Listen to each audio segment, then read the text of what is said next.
Hey guys, it's Bruce here from Vintage Drum Restoration Garage, and another hot day here in Phoenix, Arizona.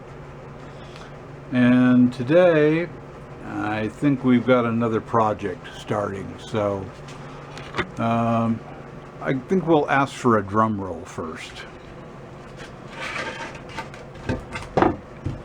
That's a cheesy drum roll. Anyway, I thought I'd throw that one in there. So really what we've got here is a 30s Slingerland.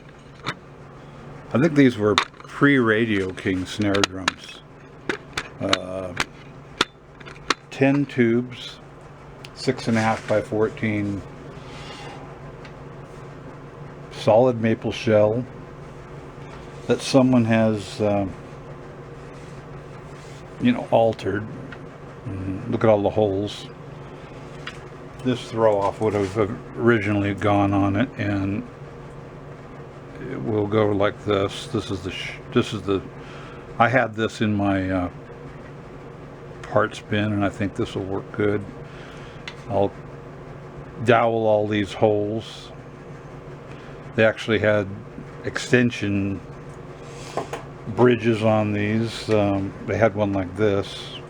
Quite a rare part with the two holes per side and the adjustable bridges, so that's a great part to have in my arsenal. And I'll take this apart, and I'm not sure, I can't make it original, it just won't happen, but I'll throw a cloud badge on it like it had, and I have the original tube lugs. They're all chrome, but I'm thinking I'm going to go with nickel plated, because the rest of the parts I have are nickel plated, and they'll be fine once I buff them all out. And originally these drums, these artist models, they had either a tone flange in them, which would cover this, and like a metal ring goes on here. Not this model. I'm kind of glad it doesn't, because I really don't think those are that great. And let's see, I happen to have, this is the original hoop that went on one of these drums. It's not in great shape, but as you can see, there's no, it's a triple flange hoop, but there are no ears on it for the rods to slip through. You just had like a clip, or one of these clip hoops. What do I call them? I call them clip hoops, but they've got different names. Claws. And I don't have the rods, but I'm sure I have old Slingerland rods in my mighty arsenal, and I'm looking for, I don't have the bottom hoop, so I'll use a regular clip hoop. Ludwig, sometimes Slingerland use these, Leedy, I'll use these hoops. These are nickel over brass. Great hoops. It's called a single flange hoop because it's got one flange on it. And I was looking through my butt plates, and as you can see, these holes in here are quite close together, and I don't really want to drill any more holes in this shell. But what I'll do is I'll take this thing apart. I thought the coolest thing about this drum, which really made me go for it, was this tone control. It's called the Dodd tone control, and you tighten it to loosen it, to bring it away from the edge. And it's here that's going down, as you can see. Maybe you can't see it. And yeah, here it is. Now it's coming back up. I'm loosening the knob here, and it's coming up. So, look at the knob and look at the screws to hold it on. They're quite far apart, but this is a really rare tone control. As you can see on the inside, if you ever see one of these, pick it up, because you'll probably never see another one of them. So there's that. So what I'm going to do here is I'm going to take this shell apart here in the next few minutes, and I'll come right back to you. Well, I've taken this shell apart, and I wanted to show you how beautiful the construction is on this. As you can see, there's no separation of the reinforcing rings from the shell. Solid maple, beautiful. It's in round. It's in great shape. Far cry from the Radio King days where they were just throwing them together as fast as they could because of this guy here. Old Gene, he made these drums quite popular and they were having to bash him out at a rapid rate. I think this is a early 30s original catalog I acquired, and I wanted to show you the snare drum that I'm about to restore here. It doesn't show this exact drum, but it shows the metal version of the artist drum, and it says you know, it's 10 tube lugs, and it says that you could get it in 8 by 15, 6.5 by 14, $35, not bad. And solid wood shell with internal tone control. This is what we have here.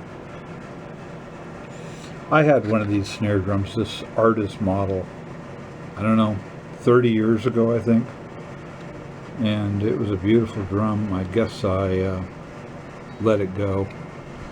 Probably one of my regrets, but what are you going to do? So that's, this drum is actually the predecessor to the artist models that were made back in the 60s that had 8 Sound King lugs and the new Zoomatic throw-off, which were pretty darn good throw-offs, by the way, with the solid maple shell. And they're around. You can still buy those. They're pretty good drums. And they had that special butt plate that was extended, and the snares actually were extended off the edge of the shell on the butt side and just tied with a rope on the other side. So right now I've got some dowel rod, and I've turned it down on my sander here, and I'm going to install it in one of these. This is the largest hole in here. I'm just going to tap on it with this hammer just to get it flush in here. I'm not actually gluing it right now. I just wanted to show you what I'm doing. I use dowel rod.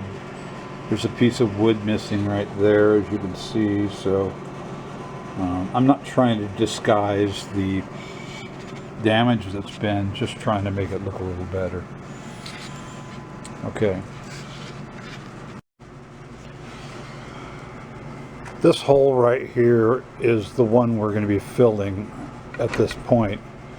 I don't want to drill that out, make it any more perfect than it is. because I just don't want to take away any more wood than I have to. So I've made a dowel.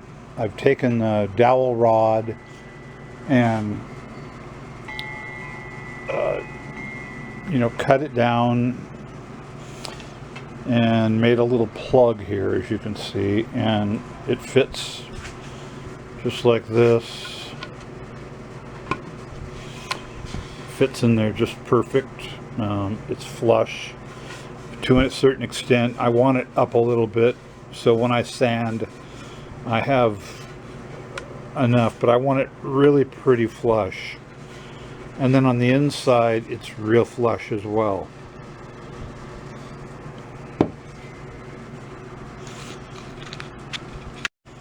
Okay, so what I've done is I've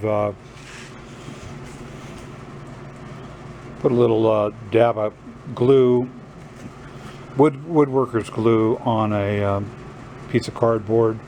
Got a paintbrush here, and I'll take some in that paintbrush and twirl it around there.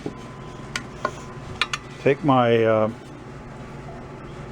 brush and run it around that circumference of that hole real good. Make sure I've got a real good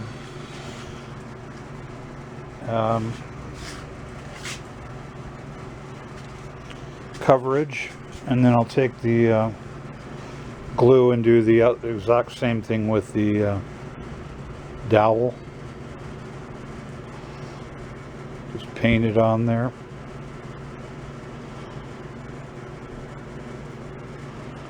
And I'm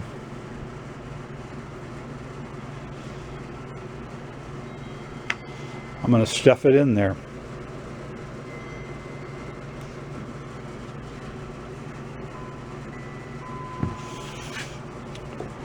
I'm going to take my little hammer here and lightly tap it just to see if we've got it.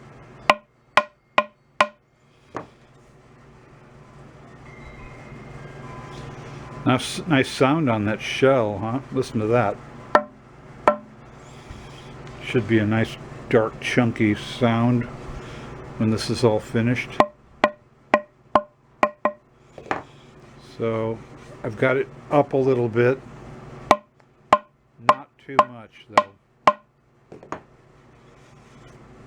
So then I just keep working that way, and I'll make some more smaller.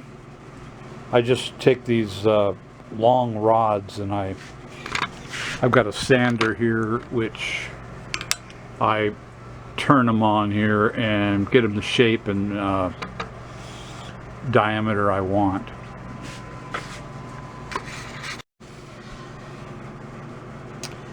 Well, looky there, we got all those holes doweled up on this side here. That hole is for the badge. There was another quite big hole here, and I don't know what they were doing there. And then you got the butt side. I decided to plug all the butt holes because, sorry for that slip, all the butt plate holes, and I would go ahead and drill some new holes because I don't have a butt plate that would fit any of these hole patterns.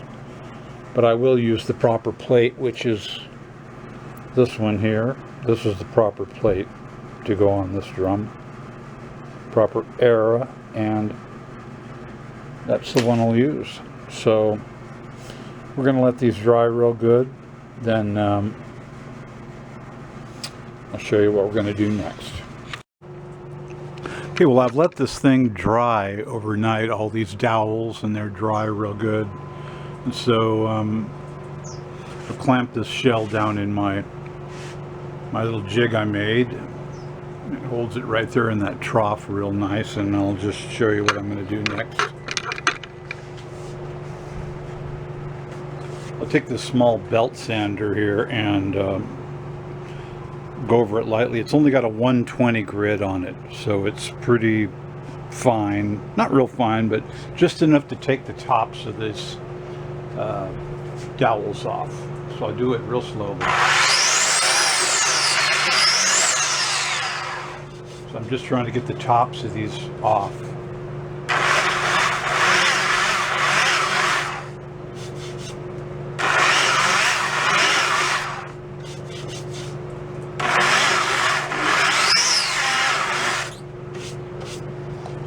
You'll notice I'm holding the belt sander at an angle. If you use the belt sander like this, you're going to make marks from the end of the belt. This way you cut faster.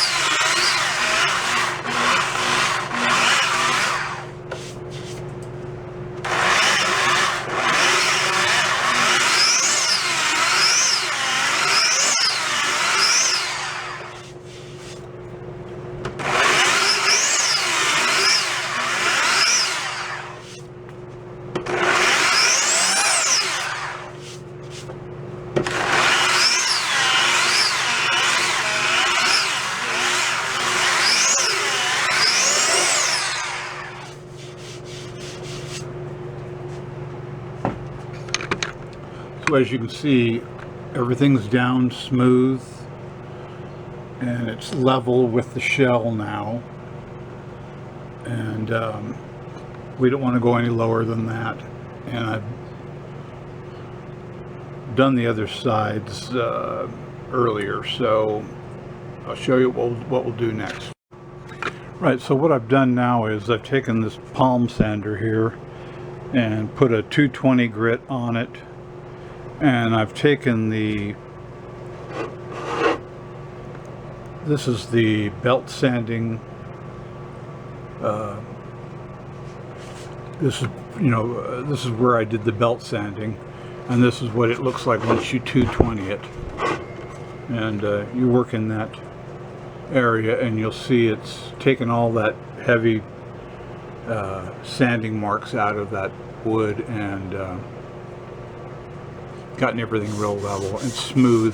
It's not ready for a finish yet, obviously, but we've taken the heavy marks out of it. So I'll continue working around the shell and getting it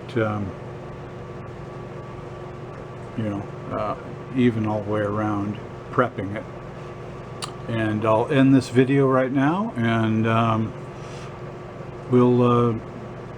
you'll have to subscribe and comment, and keep your eye out for the next video, and we'll see the progress of this beautiful old drum. Okay, thanks for watching. Take care.